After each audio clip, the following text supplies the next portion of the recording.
We're trying to get to the playoffs. That's all I can tell you.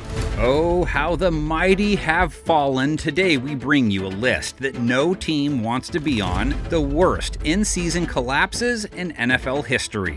You know what, I don't really want to talk about that. From injuries to bad luck, a season is now in ashes, to downright poor performance, we'll dive into how these snake-bitten teams fell apart after looking like Super Bowl contenders at some point in the season.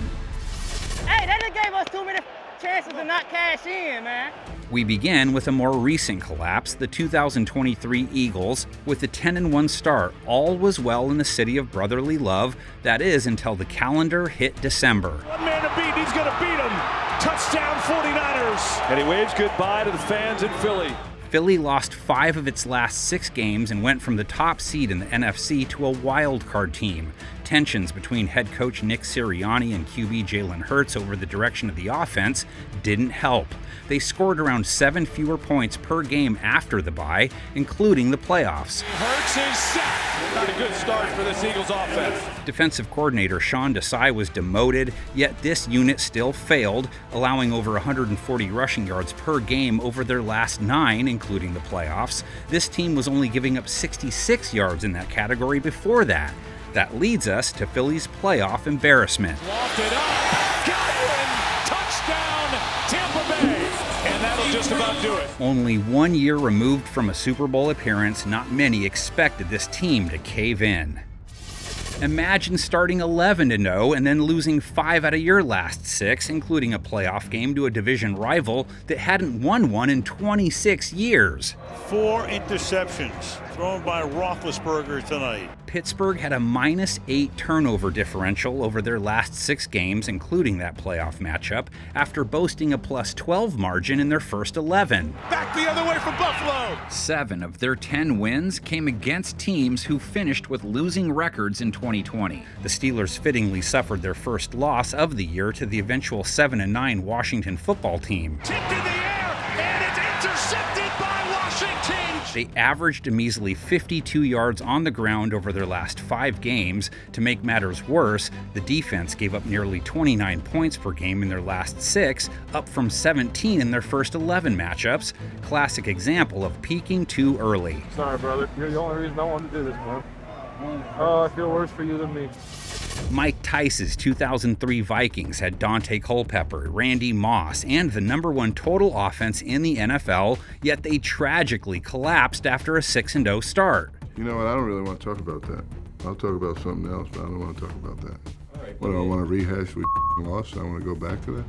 Well, let me ask you this. So come up with something better, or else I'm walking out. Minnesota significantly outscored and outgained their opponents, but couldn't get out of their own way. The Vikes held a +13 turnover differential during their undefeated start, then fell to -2 over their last 10 games. Quarterback drawing, slipped and fell, and the ball came loose.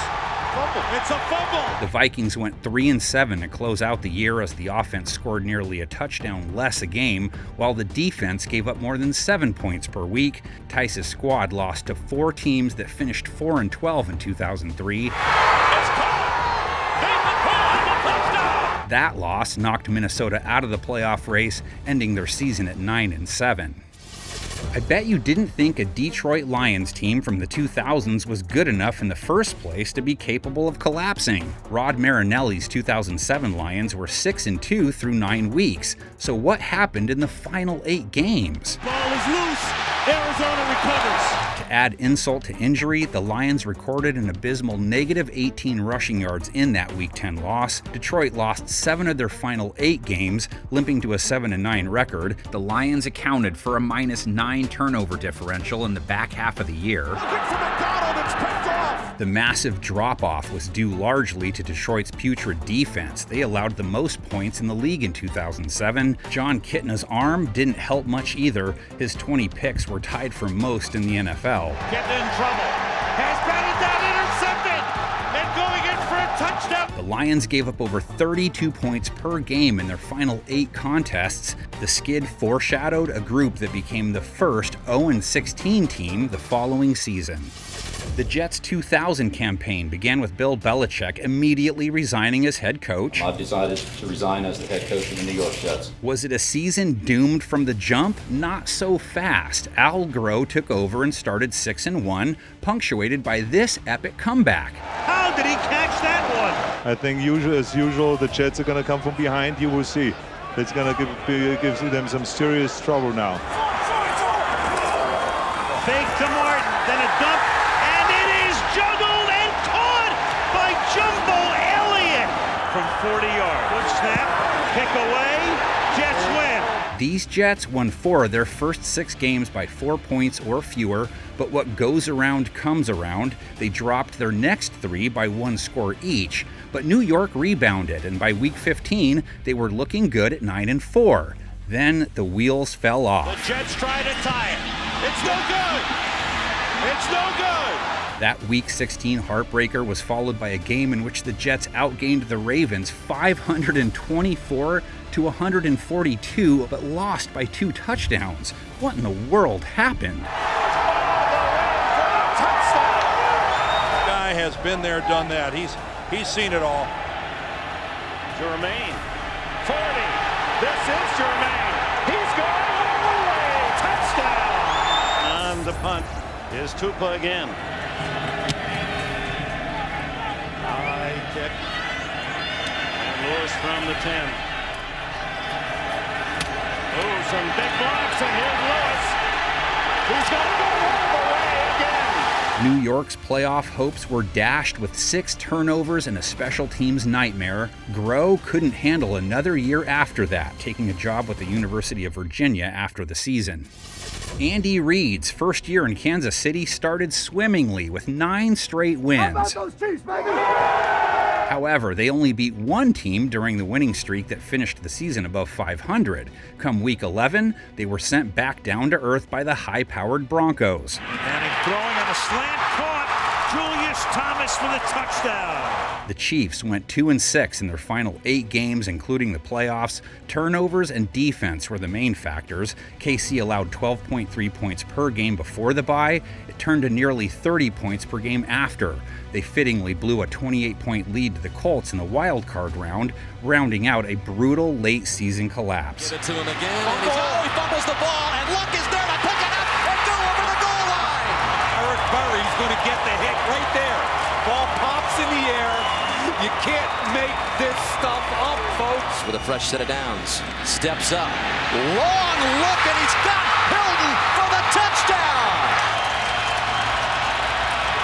He's got him. Smith has a man down the far sidelines. Dwayne Bowe, and he was out. It all went wrong for Andy Reid. Such a kick to the stomach. Somebody got to go home today, and it ain't going to be the Cowboys. The Cowboys' downfall in 2008 was more about what happened the year prior. Dallas was coming off their best season in 15 years, finishing with a 13-3 record. Romo fakes the handoff. Witten, touchdown Dallas. 12-1 as they wrap up the division. Expectations in 2008 were sky high, but Wade Phillips' crew fell flat, finishing 9-7 and missing the playoffs a year after being the NFC's 1 seed. The Cowboys lost 3 out of 4 between weeks 4 and 7, then did the same thing in the final 4 games of the year. Knocked out of the hand by Dawkins, fumbled by Romo, down the field. Clemens, a stiff arm and a touchdown. They scored under 25 points in all 7 losses, including 4 games where they couldn't put up more than 15. That won't get the job done. It's my quarterback. Owens was blindsided by his release after the tumultuous season. The reality was that 6 of Dallas's 9 wins were against teams that finished 500 or worse. Former NFL head coach Jeff Fisher famously finished many seasons with 8-8 records. In his second full year at the helm in Houston, he notched his first ever 500 campaign. It's a steady uphill climb. The Oilers started the season 5-2. They boasted a top 10 offense, and the defense was ranked second against the run. Look at the Oilers defense shutting it down. Then they lost 6 out of their last 9. So what gives? Well, they didn't score more than 20 points in any of their losses that season. Houston just couldn't beat good teams. 7 of their 8 losses were to teams that finished 500 or better, but Fisher's team figured it out along the way as they would make a Super Bowl appearance 3 years later. Not having a 2-time MVP on the field makes a difference. It's no wonder the Ravens went 1-4 in games that Lamar Jackson missed in 2021. Baltimore started the year 8-3, then lost their last 6 to finish 8-9. But the losing streak started while Jackson was still playing. The game hinges on one play. Andrews can't get to it. The bold move didn't pay off for head coach John Harbaugh, and narrow defeats doomed this squad. 5 of Baltimore's losses were by 3 points or fewer. Pass is broken up, and the Packers lead by 1. It was a peculiar season for the Ravens. Their defense was first against the run, but last against the pass. End zone, Beckham held on. Rams lead. They couldn't really generate takeaways, resulting in a -11 turnover differential. Even Jackson had something to do with that, throwing 13 picks in 12 games. Baltimore finished 1-5 in the division. That wouldn't cut it in the tough AFC North. Old Broncos teammates Jay Cutler and Brandon Marshall reunited in Chicago in 2012. Cutler to Marshall with nobody home. Alongside a top 5 defense, they helped the Bears start 7-1, but that was the end of the fun. Chicago lost 5 of their last 8 games to finish 10-6, missing the playoffs. It was pretty simple. They just couldn't beat good teams. Disappointing. The Bears capitalized on the weak opponents, winning 7 games against teams that finished with losing records. But Chicago failed to score more than 17 points in each of their losses, all to teams that finished above 500. Smith. It was intended for Marshall. Opponents gashed the Bears for over 100 rushing yards in 8 of their last 10 games. The offense couldn't hold its own either, failing to reach 200 total yards in 3 losses. As a result, Chicago would revamp their coaching staff after the season. The Bears went 10-6, but they still fired Lovie Smith Monday after 9 seasons. Not so fun fact, Mike Tice and Rod Marinelli, Chicago's offensive and defensive coordinators that year, were coincidentally 2 architects of in-season collapses we previously mentioned. A year removed from winning the AFC West, the Raiders had high hopes for 1986, so it was a total shock when they dropped the season's first 3 games. The Raiders, uncharacteristic, are all alone in the AFC West cellar. Albeit to some of the NFL's best teams. Tom Flores then turned to quarterback Jim Plunkett in what would be the Vets' final season. I think people looked at Jim Plunkett as a savior once again. Even Plunkett couldn't save the Raiders. He finished the season with a 3-5 record, while Mark Wilson went 5-3. Yet both QBs helped Los Angeles reach 8-4 after the 0-3 start. Then came the haunting finish. Agadelli fumbles the ball. Picked up by Waters of Philadelphia.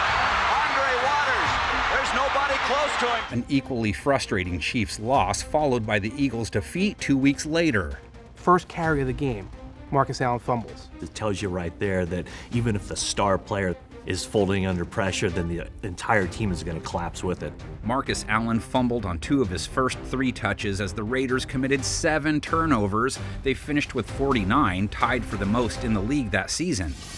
A year after the Jaguars started 2-6 and then made the playoffs, Doug Peterson's squad did the opposite. A 1-5 finish squandered their 8-3 start. A few things contributed to Jacksonville's downfall. Quarterback Trevor Lawrence suffered an ankle injury in Week 13 and wasn't the same. Ball came out and Lawrence is grabbing at his leg, and he is in serious pain. In that game, Jacksonville also lost receiver Christian Kirk for the year. Turnovers were a major problem, too. The Jags had 10 in a 3-week stretch. Lawrence threw 10 of his 14 interceptions in the final 9 weeks, as the Jaguars' receivers struggled with drops all season. Still, with a shot to win the division in Week 18, all Jacksonville had to do was beat the 5-11 Titans. 4th and 2. Lawrence to the air, incomplete over the head of Ingram. Tennessee will take over in Jacksonville. Cannot stop the clock. Their season is over. Pete Carroll finished his Patriots tenure with a mid-season downfall. The Pats started 6-2 but finished 8-8. While the defense was a top 10 unit, quarterback Drew Bledsoe threw more interceptions than touchdowns. Drew Bledsoe's first interception since Week 1. That one was telegraphed. He was sacked 55 times that season, by far the most in his career up to that point. Bledsoe threw 17 of his 21 picks in the second half of the year, while the offense failed to score more than 20 points in any of their last 8 games. 5 turnovers in a Week 11 loss to Miami, and 7 against Philly in Week 15 buried New England. Bledsoe has thrown 4 interceptions today. The Patriots turned the ball over 7 times. The Patriots have come up with their worst performance in years. Passing fell from nearly 271 yards a game to just under 184. Points per game dropped from 24 before the bye to 14 afterward, and as a result, Carroll was fired. And the Eagles are humiliating the 49ers. Even more impressively, they did this without Reggie White, who left in free agency before the season. Rich Kotite's team started 7-2, then lost 7 straight games. Jeffrey Lurie is his first year owning the team, and he has a head coach who starts 7-2, pining for new money, new contract. And Lurie basically said, we're not going to talk any contracts for any coaches at that time. And at that point, the coaches all knew that they were getting fired. And then all of a sudden, instead of being Vince Lombardi, Rich Kotite turns back into Rich Kotite. Randall was flirting with danger, and that time it all collapsed. But I thought Rich got a bad rap. You know, we lost a lot of good players. You lose Reggie White to free agency. I mean, that's the heart and soul of the team. Let's go, D! Come on, Reggie! Richie's a good guy, but he just couldn't get through to his players. A season in which the Eagles were 7-2 is now in ashes. Quarterback Randall Cunningham had 3 total touchdowns and 5 picks in his last 5 starts. Kotite benched him for Bubby Brister, who laid an egg in their final 2 games. Brister fakes to Walker. He's rolling. He's looking. He is floating it downfield, and it is intercepted by the Giants at the 45-yard line.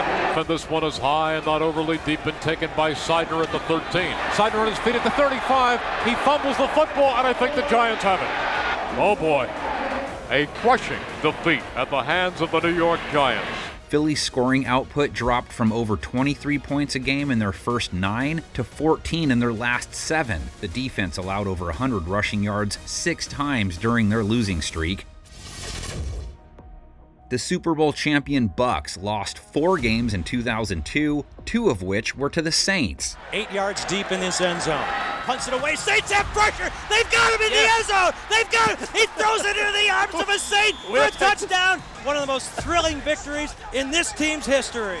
By Week 15, Jim Haslett's team looked like a playoff lock at 9-4. Then they saw a win slip through their grasp against Minnesota. Another shot in the end zone. Double coverage, but Randy Moss comes down with it. And the Minnesota Vikings are going for 2. 5 seconds left. Drops the ball, picks it up. He's going to go in for it, and he will make it. Then came an inexplicable loss to the 1-13 Bengals. Brooks. And that'll do it. Incomplete. Now, with a 3rd shot to get to the postseason, how would New Orleans perform in the 2002 finale? The blitz coming. Brooks rolls away and throws, and it's intercepted. Terry Cousin did it again. And the New Orleans Saints are done. Oh, by the way, the Vikings, Bengals, and Panthers were combined 15-33 in 2002. You hate to see it. In 2021, Cliff Kingsbury and the Cards engineered a fantastic 7-0 start, scoring 30 or more points in 6 of their first 7 games. But the magic ended with a stunner in Week 8. High snap again. End zone and picked off! Intercepted by Rasul Douglas! And the Packers are going to win it! Arizona bounced back over their next 3 games, with Colt McCoy starting in place of an injured Kyler Murray. At 10-2, Arizona was very much in play for the NFC's #1 seed. Then came a 3-game losing skid, highlighted by a puzzling blowout loss to a Lions team that finished with 3 wins. Jared Goff winds up. Touchdown Detroit! Josh Reynolds! In their 7 losses, the Cardinals averaged less than 18 points a game, while the defense gave up over 30. Still, with a shot to win the NFC West in Week 18, Arizona was gashed by the 7-win Seahawks. Penny has finds the hole, and he breaks free. Rashad Penny with a house call. Arizona's late-season slump was capped by a demoralizing loss to the eventual Super Bowl champs in the wild card round. Rams pressure is picked up. Power! Did he get rid of it? It's intercepted! Into the end zone for the touchdown! Denver's 2009 downfall was especially painful since the year before they lost their last 3 games and missed the playoffs, resulting in Mike Shanahan's firing. Denver started the year 6-0, sparked by a miracle win in Week 1. Orton bumps again to the sideline. Batted up. Oh, God! Stokely down the sideline. Can they catch him? Stokely! Wow! Touchdown! Denver! Unbelievable! Then head coach Josh McDaniels nabbed a massive victory over his mentor Bill Belichick. When he ran around after he beat the Patriots like they just won the Super Bowl, I think everybody went, whoa, guy. Like, that's a little bit much. Josh McDaniels is showing his emotion right now. But the losses added up quickly as Denver dropped 8 out of their last 10 games. From weeks 8 through 11, the Broncos averaged just 9 points per game, while the defense allowed nearly 30. Hard to imagine with Champ Bailey, Brian Dawkins, and Elvis Dumerville on the roster. Still very much alive in the playoff chase, Denver lost to the Jamarcus Russell-led Raiders in Week 15. Here's a snap. Russell underneath, caught, touchdown Raiders! And Oakland ties the game at 19. Their poor defense was the nail in the coffin, allowing over 300 yards on the ground in Week 17. Here's Jamal Charles waving his way into open field, and he can fly. When this one's said and done, Charles is going to have huge yards. 25 carries for 259 yards. You can do the math. That's 10 yards per carry. Linebacker Jack Pardee played 15 years in the NFL and had the tall task of replacing George Allen as Washington's head coach. A long ways together, but here's George Allen. Thank you. Defense, hold them, offense, field position to begin with.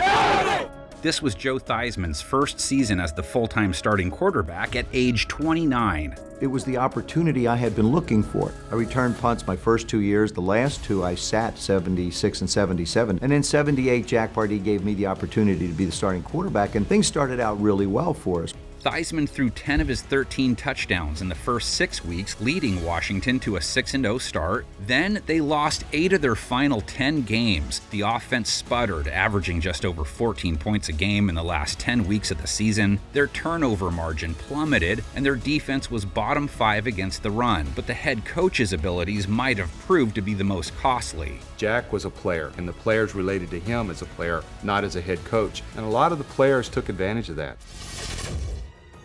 The last year of Tampa Bay's John Gruden era ended with him preventing defensive coordinator Monty Kiffin from publicly announcing that he would join his son at the University of Tennessee after the season. Maybe Kiffin was clairvoyant. Sitting at 9-3 with just 4 weeks left, the defense completely fell apart. Tampa allowed 299 rushing yards in a Monday night loss to Carolina. Williams to the outside has the edge. D'Angelo Williams. What a drive by the Panthers.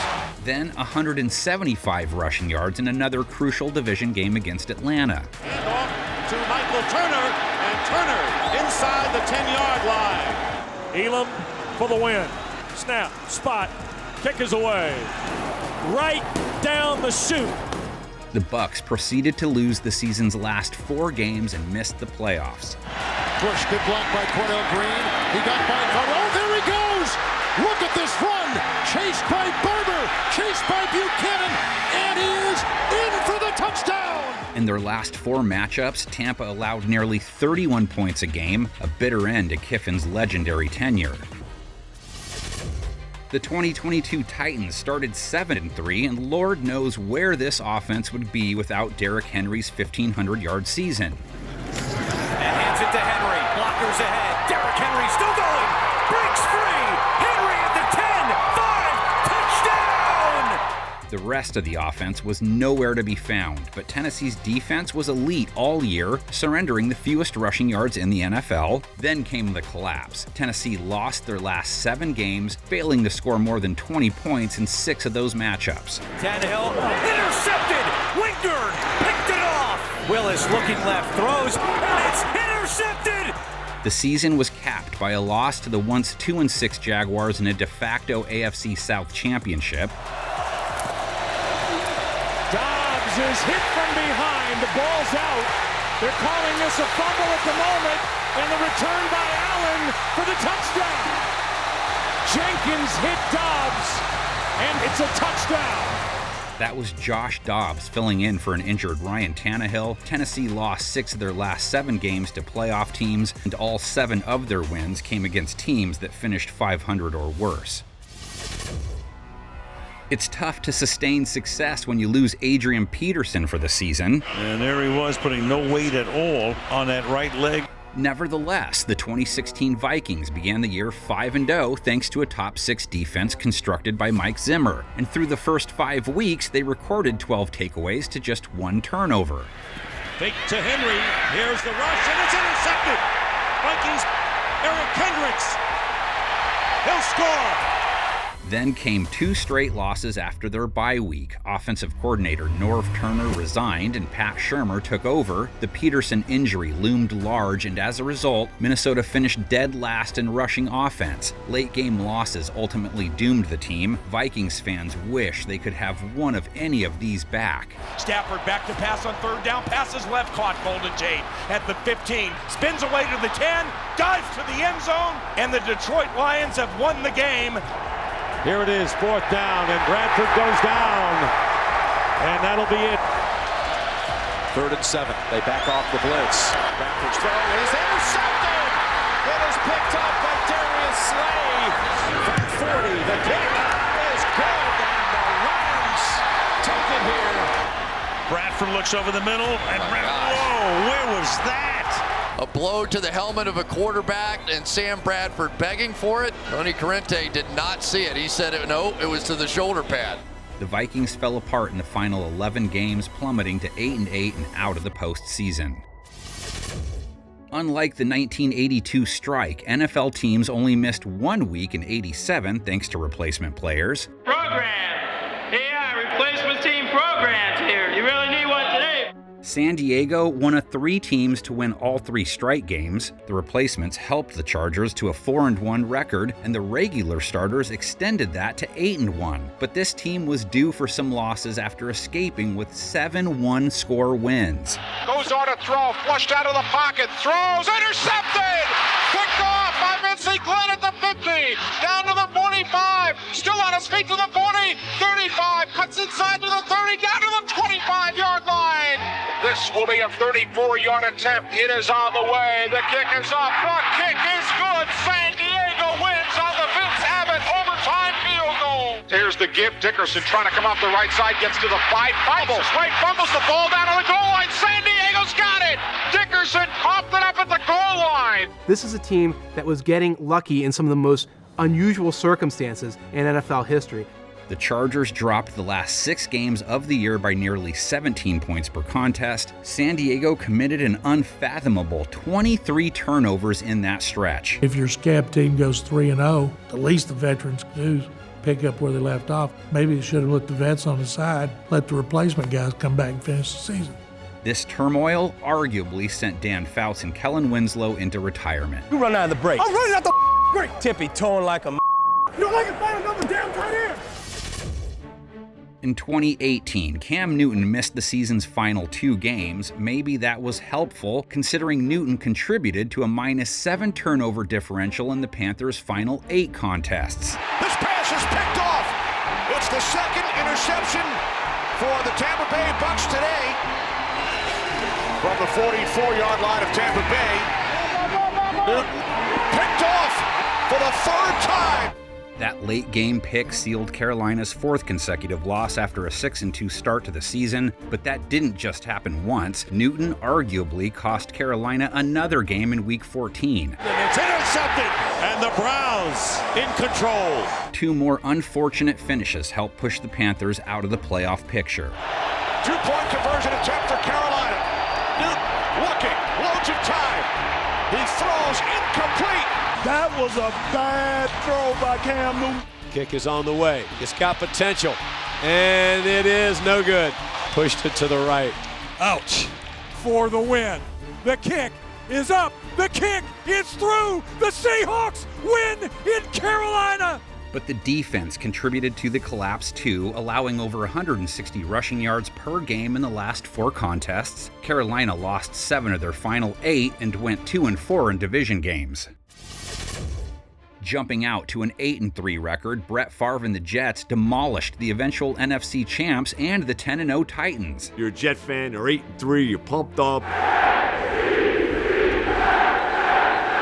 This team looked Super Bowl ready. They were clearly the class of the AFC. After the economy collapsed in 2008, one of New York's football teams had to follow suit. New York lost 4 of their last 5 and missed the playoffs. The cause looked to the run defense. In their last 5 games, the Jets allowed 132 rushing yards per contest, up from 78 the first 11 matchups. They lost 3 of their final 5 games to teams that finished below 500. New York took a dive offensively too, as scoring went down from 29 to 16 points per game. What a disaster. Here's a year number 1 where Tom Brady's out of the picture. Brady's down, and he's in pain. It's opened up now for the Jets. Favre had one of his classic gunslinging seasons, 22 TD passes and a league-high 22 interceptions. Brett Favre, being the gamer that he is, tried to play through injury, and he just wasn't physically capable. A 7-4 start to the '98 campaign had Pittsburgh fans ready for another trip to the playoffs, but the last 5 weeks of the season were an unmitigated disaster for Bill Cowher's squad, and it was all set off by a coin flip. Call it plays in the air. Heads is the call. He said heads, it is a tails. Oh, I believe he said tails. He did. Detroit has won the toss. We'll receive. Jerome Bettis said tails. The Lions win it. They took the kickoff off of a coin toss that they did not win. What followed was an abysmal stretch for their offense, where the Steelers failed to score 10 points in 3 of their last 4 games. Cordell Stewart took a giant step back, tossing 11 touchdowns to 18 interceptions, and Pittsburgh finished 28th in scoring offense that season. Stewart lost the football. Sam Shade has it. Streaking down the sideline, Shade will go in for the touchdown. Pittsburgh fighting for their playoff lives. Tomczak airing it out down the sideline. Cincinnati's got it. The 7-9 campaign would trigger a 3-year playoff drought for Cowher's Steelers. Fast forward 20 years to Mike Tomlin's 2018 Pittsburgh squad. This team was the opposite in '98, thriving on the offensive end, specifically through the air. Big Ben won the passing title, throwing for over 5,100 yards, but the real story here was the holdout of star runner Le'Veon Bell. The former Steeler back, now ineligible to play for the remainder of 2018. The Steelers' rushing attack struggled mightily, compiling the second fewest yards in the league. Despite Bell's absence, Pittsburgh started 7-2-1, but then suffered several narrow defeats. Over the top and intercepted! And he does it. It is a touchdown! Good snap, good hold. And the kick is blocked! And the Raiders have beaten the Steelers! Ball comes out! Smith-Schuster coughed it up! And this one goes into the books the wrong way. The Steelers dropped 4 of their last 6 games by a combined 16 points, falling short of the playoffs. As prolific as Roethlisberger was, he also paced the NFL in interceptions. Pittsburgh turned it over 11 times in the final 6 games. Roethlisberger throws over the middle, intercepted by Sean Williams. Middle of the field, all kinds of room. Ball comes out of his hands. Here it is, 2nd and 10. Over the top, and it's picked off. Throws a little pop pass. It's intercepted. It's intercepted. Even though they beat the eventual Super Bowl champs in Week 15, 7 of their 9 wins in 2018 came against teams with a losing record.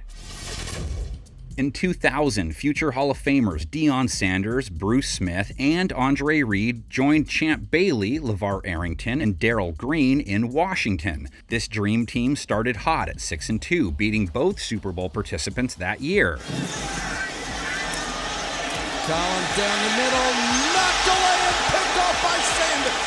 That's the 2nd and 7. And a big hole for Davis. One man to beat. Ryan Wilson, and he can't get him. Touchdown, Davis. But after falling to 7-6, second-year owner Dan Snyder fired head coach Norv Turner. Terry Robisky took over, finished the year at 8-8. But how did this all happen? Well, they just couldn't put up points. Their 24th-ranked scoring offense was led by Brad Johnson and Jeff George, who combined for 18 touchdowns against 21 interceptions. Lines up to the left. Jeff George going underneath. It's tipped and intercepted. They've got to put points on. Johnson under pressure, gets the pass away, it's deflected and picked off. They need a touchdown. Johnson to the near side, Irvin Fryer had it, lost it, it's intercepted. Johnson over the top, another interception. The trenches fell apart late too. Washington averaged just 71 rushing yards per game in their final 5. Defensively, they allowed 172 yards per game on the ground in that same span. Not a recipe for success. How could a team collapse with a coaching staff featuring Dan Quinn, Kyle Shanahan, Matt LaFleur, Mike McDaniel, and Raheem Morris? Well, the 2015 Falcons did just that. Atlanta jumped out to a 6-1 start, then lost 7 of its last 9. The collapse in Quinn's first season foreshadowed another one a year later. They have completed the greatest comeback in Super Bowl history. The Falcons just sit there in disbelief. Like Super Bowl 51, the 2015 campaign was a story of late-game losses. Snap spot, kick is away, and he made it. Here's Ryan to his left, now back to his right, trying to buy himself some time. He'll set, put a lot of air under it. Let's see, can they tip it? No, instead Fleener will intercept it. At the horn, the ball game's over. Ryan, pressure, Ryan gets rid of it, incomplete, Tampa Bay wins it. Matt going to launch, intercepted, Levante David trying to go to Julio Jones. Saints win it. The defense started strong in 2015, allowing under 79 rushing yards per game through Week 7, but that number skyrocketed to over 125 their last 9 matchups. Atlanta ranked dead last in sacks with 19, and Matt Ryan threw 10 picks in his last 9 games. Play action, Matt. Intercepted and a touchdown for DeQuell Jackson. 2nd and 3. Ryan going over the middle and it's intercepted. Ryan with time, and it's intercepted. The Falcons' offense fell off a cliff late as well, 27.6 points per game the first 7, followed by 16.2 over their last 9. After a Super Bowl in 2007 and a 12-win season in 2008, expectations were sky high for the G-Men in 2009. Tom Coughlin's squad was undefeated through 5 games, averaging over 30 points per game. They were firing on all cylinders. Manningham on the outside makes a move down the sideline, still going with blockers for the touchdown. Good protection. Eli with time. Wide open is Smith, and he will dive into the end zone. Little screen to Keem Nicks. Does not get a block, but shakes out of a tackle, and there goes Nicks down the left sideline. 25, 20, 10, cuts back at the 5 and walks into the end zone for a touchdown. The defense, though, was another story. Yes, they allowed under 15 points per game through that 5-win start, but by season's end, they were the 30th ranked scoring defense in the NFL. 28 seconds. Rivers heaves it to the end zone. Open Jackson! Touchdown, San Diego! The floodgates were starting to open, but at 8-6, the Giants still had a playoff shot. Hosting Carolina in Week 16, the final game at Giants Stadium, New York was absolutely dominated. Hand off to Stewart, room to run. A lot of room to run. Gets a block from Steve Smith for the touchdown. 3rd down and 7. Moore floats it for Muhammad. Touchdown, Carolina. Last Sunday night, here's Smith. Survives the hit and has a touchdown. Coughlin's team won just 3 of their last 11 games to finish 8-8 and out of the playoffs. They gave up over 32 points per game in that stretch. Let's go get him now. Let's go get him. Let's go get him. Journeyman head coach Mike White and the 95 Raiders had high hopes after an 8-2 start. The AFC's 1 seed was a serious possibility in their first year back in Oakland. Darryl Hobbs in the open field. Hobbs with 1 man to beat, and Hobbs will get in for the score. Hostetler right side, Tim Brown. Here goes Tim Brown. One man to beat. Can't beat him. Touchdown. Bills are back, and the Dolphins seem to be slumping badly. They were beaten again today. Look at this long ball to the end zone. The Rocket. Going to the left is Rocket. Here goes. Going long for the Rocket. He kicks in again. The Rocket has the ball, and it's over. It's over when the Rocket has it in the open field. They averaged over 25 points per game through their first 10, and then it all went downhill. 6 straight losses to end the year, including 4 divisional games. Evans has it picked up. Evans throws, intercepted. This could go for a touchdown, Brian Washington. Despite the slump, Oakland still had a win and in opportunity against the Broncos in Week 17. 36 yards. It is good. One desperation attempt. Evans got the arm, and it's Tim Brown going deep along with Ismael. And down it goes, and with it, the hopes of the Oakland Raiders. How could this happen? Ball security was a huge factor. The Raiders' turnover margin flipped from a +10 through their first 10 games to a -11 in their last 6. All 8 of their losses were to teams who finished 500 or better, a sad ending for the Silver and Black. A year after making the Super Bowl, Dick Vermeil's Philadelphia Eagles were ready to take the next step. We're no longer, the free agents and the 7th-round draft choices and the nobodies that they've been trying to call us for the last few years. We're not that anymore. We're a veteran team. We're an experienced team. We prepare to win. We expect to win. In 1981, Philly picked up right where they left off, winning 9 of their first 11 games. Ian Lowe's going deep down the far side, and the ball is caught. Touchdown, Charlie Smith. Back to throw is Manning. He's looking. He's swung down. The football comes loose. It's picked up by LeMaster. 35-30, 25-20, 15-10, 5. Touchdown, Frank LeMaster. With a #1 defense in the league, the Eagles cruised to a +8 turnover differential and were 3-1 against divisional opponents until Week 12's mishap. Jaworski from the 5 is looking for him. He's throwing outside. Intercepted. Giants at the ball. Down to the 20. Down to the 15. 10. Touchdown. Jackson. The Eagles would go on to drop 4 straight and finish the year at 10-6. Uriel Harris beats Roydell Young for the touchdown. Their division lead evaporated, dropping down to a wild card spot in the NFC. Philly got outclassed by the Giants again, falling behind 20-0 early. Despite a late-game comeback attempt, it was one and done for the Birds, a tough pill to swallow after a 9-2 start. The Chargers hired the well-respected Marty Schottenheimer in 2002 to transform their new-look team. Expect to win. Every time you walk out that door to play the game, doesn't matter the arena, you expect to win. With 2 young stars in quarterback Drew Brees and running back LaDainian Tomlinson, all this team needed was better guidance for it to grow. A little Marty ball looked to be the cure. After a 5-11 record the year prior, San Diego started 6-1 in 2002. Some late-game magic propelled the Bolts to an 8-4 mark by Week 13. Give to LT, big hole left side, he's gone! He's gone! Touchdown, LaDainian Tomlinson, and the ball game is over. Chargers win.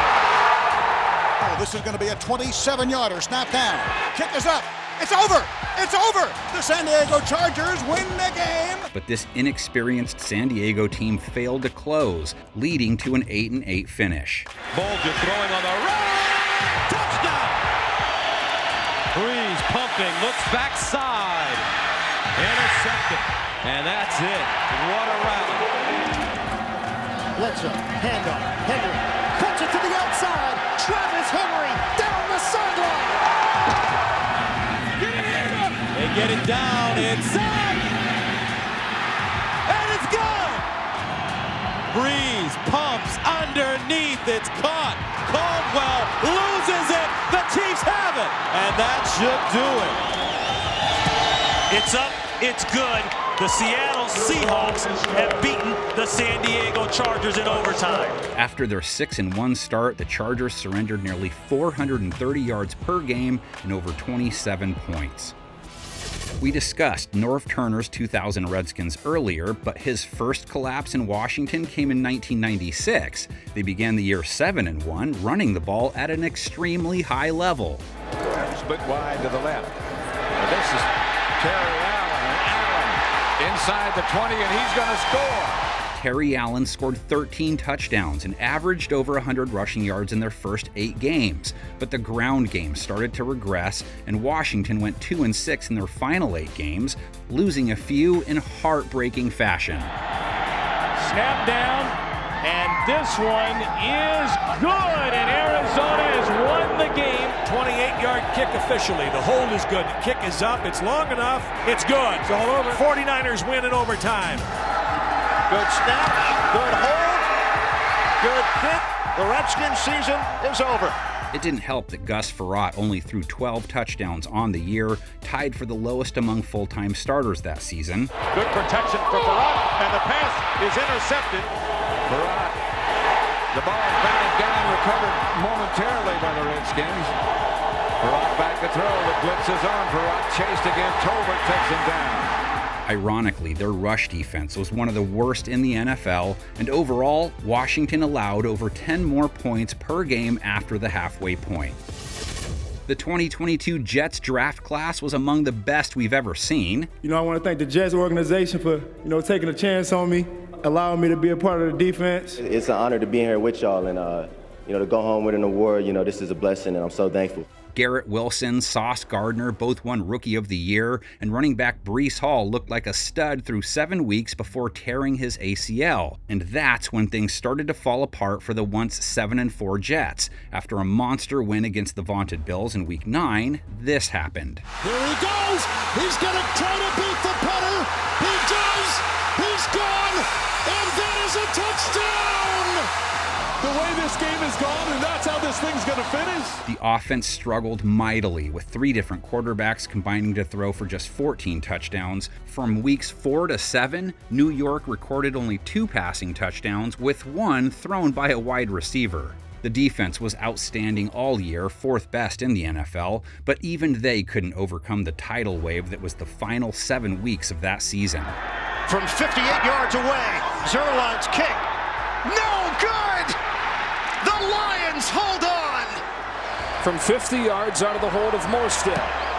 On the way, down the middle, with distance. The drought is over. 6 straight losses to close out the season. The offense scored a combined 15 points over their final 3 games, missing out on a playoff spot after a Week 17 loss to Seattle.